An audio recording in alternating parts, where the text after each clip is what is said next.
ಪ್ರಧಾನಮಂತ್ರಿ ನರೇಂದ್ರ ಮೋದಿ ಅವರು ಮನ್ ಕಿ ಬಾತ್ ನಲ್ಲಿ ಮಾತನಾಡ್ತಿದ್ದಾರೆ ನೋಡೋಣ। भारत के प्राइवेट सेक्टर के लिए नए अवसरों को प्रमोट कर रही हैं। इस शुरुआत ने हमारे देश के युवाओं को विशेष रूप से आकर्षित किया है। मुझे बहुत से नौजवानों के इससे जुड़े संदेश भी मिले हैं। कुछ दिन पहले जब मैं इनस्पेस के हेडक्वार्टर के लोकार्पण के लिए गया था तो मैंने कई युवा स्टार्टअप्स के आइडियाज और उत्साह को देखा।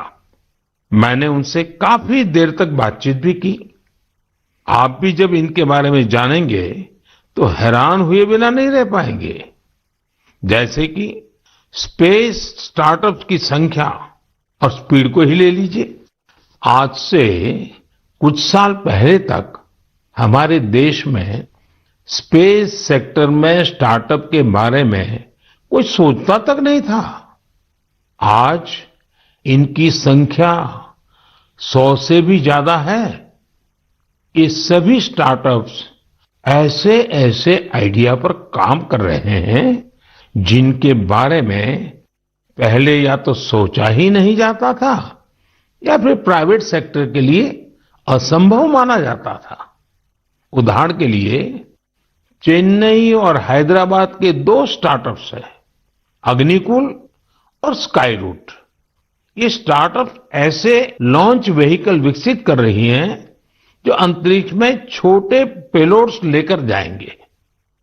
इससे स्पेस लॉन्चिंग की कीमत बहुत कम होने का अनुमान है। ऐसे ही हैदराबाद का एक और स्टार्टअप ध्रुव स्पेस सैटेलाइट डिप्लॉयर और सैटेलाइट के लिए हाई टेक्नोलॉजी सोलर पैनल्स पर काम कर रहा है। मैं एक और स्पेस स्टार्टअप दिगंतरा के तनवीर अहमद से भी मिला था जो स्पेस के कचरे को मैप करने का प्रयास कर रहे हैं। मैंने उन्हें एक चैलेंज भी दिया है कि वो ऐसी टेक्नोलॉजी पर काम करें जिससे स्पेस के कचरे का समाधान निकाला जा सके। दिगंतरा और ध्रुव स्पेस दोनों ही 30 जून को इसरो के लॉन्च व्हीकल से अपना पहला लॉन्च करने जा रहे हैं। इसी तरह बेंगलुरु के एक स्पेस स्टार्टअप एस्ट्रोम की फाउंडर नेहा भी एक कमाल के आइडिया पर काम कर रही है।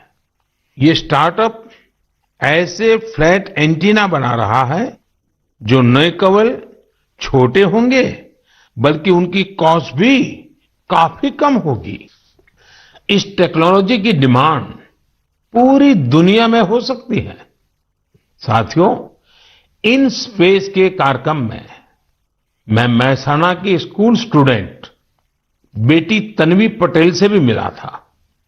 वो एक बहुत ही छोटी सैटेलाइट पर काम कर रही है जो अगले कुछ महीनों में स्पेस में लॉन्च होने जा रही है। तन्वी ने मुझे गुजराती में बड़ी सरलता से अपने काम के बारे में बताया था। तन्वी की तरह ही देश के करीब 750 स्कूल स्टूडेंट्स अमृत महोत्सव में ऐसे ही 75 सैटेलाइट पर काम कर रहे हैं। और भी खुशी की बात है कि इनमें से ज्यादातर स्टूडेंट्स देश के छोटे शहरों से हैं। साथियों, ये वही युवा हैं जिनके मन में आज से कुछ साल पहले स्पेस सेक्टर की छवि किसी सीक्रेट मिशन जैसी होती थी, लेकिन देश ने स्पेस रिफॉर्म्स किए और वही युवा अब अपनी सैटेलाइट लॉन्च कर रहे हैं।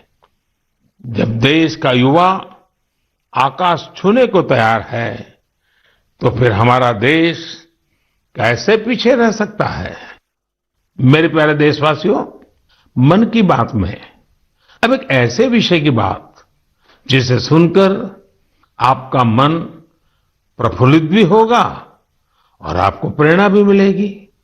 बीते दिनों हमारे ओलंपिक गोल्ड मेडल विजेता नीरज चोपड़ा फिर से सुर्खियों में छाए रहे। ओलंपिक के बाद भी वो एक के बाद एक सफलता के नए नए कीर्तिमान स्थापित कर रहे हैं। फिनलैंड में नीरज ने पावो नुरमी गेम्स में सिल्वर जीता। यही नहीं, उन्होंने अपने ही जेवलिन थ्रो के रिकॉर्ड को भी तोड़ दिया। कुओर्टोन गेम्स में नीरज ने एक बार फिर गोल्ड जीतकर देश का गौरव बढ़ाया। ये गोल्ड उन्होंने ऐसे हालातों में जीता जब वहां का मौसम भी बहुत खराब था। यही हौसला आज के युवा की पहचान है। स्टार्टअप से लेकर स्पोर्ट्स वर्ल्ड तक भारत के युवा नए नए रिकॉर्ड बना रहे हैं।